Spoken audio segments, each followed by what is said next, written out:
நான் ஏரிக்கர மேலிருந்து 8 தசை பாத்திருந்து ஏங்கி ஏங்கி காத்திருந்தேன் காணல்ல. மணி 7 8 ஆன பின்னும் ஊரடங்கி போன பின்னும் சோறு தண்ணி வேணும் இன்னு தோணல்ல.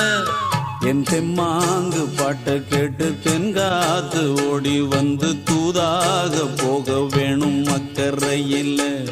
நான் உண்டான ஆசைகளை சொல்லாம பூட்டி வச்சு உள்ளார வாடுறேனே இக்கரையில. நான் ஏரிக்கர மேலிருந்து 8 தசை பாத்திருந்து ஏங்கி ஏங்கி காத்திருந்தேன் காணல்ல. மணி 7 8